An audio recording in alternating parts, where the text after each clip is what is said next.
ધોરણ 10 બોર્ડ પરીક્ષા 2026 આપનાર વિદ્યાર્થીઓ માટે સારા સમાચાર છે।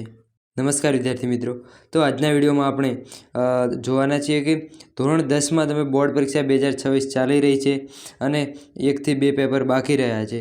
તો આ બોર્ડ પરીક્ષા 2026 છે તેમાં તમારે ધોરણ 10માં પાસ થવા માટે કેટલા ગુણ જોઈએ, દરેક વિષયમાં કેટલા ગુણ જોઈએ, કેટલા ટકા જોઈએ, તો તેના વિશે જોવાના છીએ। અને આ વર્ષે કેટલા માર્ક્સનું ગ્રેસિંગ મળશે વિદ્યાર્થી મિત્રો, આ મહત્વનું છે કે કેટલા માર્ક્સનું આ વર્ષે ગ્રેસિંગ મળી શકે છે તેના વિશે સંપૂર્ણ ચર્ચા કરવાના છીએ। તો વિદ્યાર્થી મિત્રો, વિડીયોને પૂરેપૂરો જોજો અને વિડીયોને લાઇક કરો। તો ચાલો જોઈએ।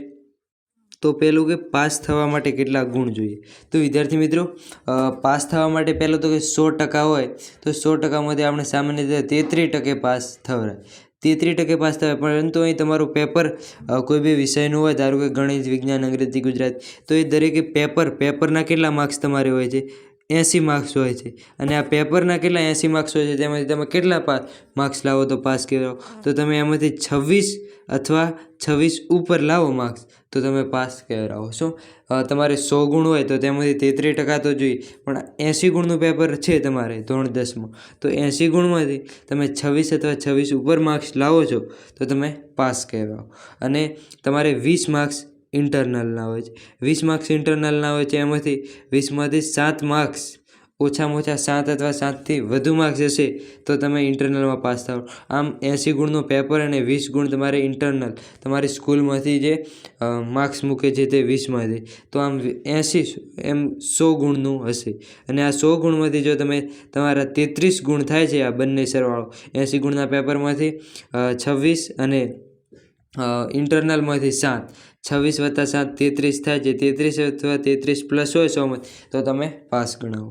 તો વિદ્યાર્થી મિત્રો, આમ તમે પાસ થવા માટે તમારે 80 ગુણના પેપરમાંથી કેટલા 26 માર્ક્સ જરૂરી છે, અને જ્યારે ઇન્ટરનલ સાથે ગણીએ 80 + 20 100 થાય, તો 100માંથી તમારે 33 ગુણ હોય તો તમે પાસ કહેવાઓ। તો આ પાસ હવે આપણે જોઈએ કેટલે ગ્રેસિંગ મળી શકે છે। તો વિદ્યાર્થી મિત્રો, ગ્રેસિંગ કેટલા માર્ક્સનું મળી શકે છે, તો ગ્રેસિંગમાં એવું છે, તમને ગ્રેસિંગ શા માટે પહેલાં તો આપવામાં આવે છે, તો કોઈ પણ વિદ્યાર્થી છે તો તેને પાસ થવા માટે કેટલા 80માંથી 80 ગુણનું પેપર હોય, તેમાંથી 26 ગુણ સુધી પહોંચવા માટે ધારો કે 1, 2, 3 અથવા એવા ઓછા માર્ક્સની જરૂર હોય, અને એના કારણે તે ગ્રેસિંગથી પાસ થતો જોઈએ।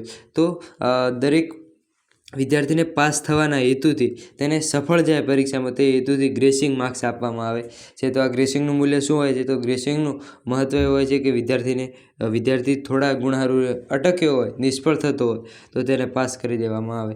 તો ગ્રેસિંગ કેટલું મળી શકે, તો ગ્રેસિંગ તમારા ગુણ ઉપર જાય। તમારે ધારો કે 6 વિષયની પરીક્ષા છે તો 6 વિષયમાં તમારે બધે 26 ઉપર છે, 80માંથી 26 ઉપર છે, 30 ઉપર છે માર્ક્સ। અને જો એક વિષયમાં તમારે ઘટતા હોય તો એક વિષયમાં ધારો કે 25 હોય તો તમને અહીં એક વિષયમાં 25, ધારો કે ગણિતમાં 25 છે તો તમને 1 માર્ક્સ અહીં આપી દેશે, આમ ગ્રેસિંગ મળી જાય। અને તમારે વધુમાં વધુ કેટલા 3 વિષય સુધીના ગ્રેસિંગ મળી શકે છે, 3 વિષયમાં ગ્રેસિંગ મળી શકે, તેથી વધારે ગ્રેસિંગ મળી શકતા નથી। અને ગ્રેસિંગમાં કેટલા માર્ક્સ મળી શકે, તો તમે અન્ય વિષયોમાં છે ને વધુ માર્ક્સ હોય, ધારો કે 80માંથી કોઈ બી ગુજરાતી વિષય છે તો તેમાં 50 છે, તો આરામથી તમને તમારે કેટલા 6 થી 8 ગુણ જેટલા ગ્રેસિંગ મળી શકે છે। 9 ગુણ સુધી પણ વિદ્યાર્થીઓને ગ્રેસિંગ મળે છે, અને તેના કારણે તે પાસ થાય છે। તો આમ ગ્રેસિંગ માર્ક્સથી તમે પણ પાસ થઈ શકો છો। તો વિદ્યાર્થી મિત્રો, આથી મહત્ત્વની માહિતી કે કેટલા માર્ક્સે પાસ અને કેટલા માર્કનું ગ્રેસિંગ મળી શકે। તો વિદ્યાર્થી મિત્રો, દરેક વિદ્યાર્થી મિત્રો સફળ જ જવાના છો। દરેક વિદ્યાર્થી મિત્રો અટકતા હશે થોડા ગુણ સારું તો તેમને 100% ગ્રેસિંગ આપવામાં આવશે।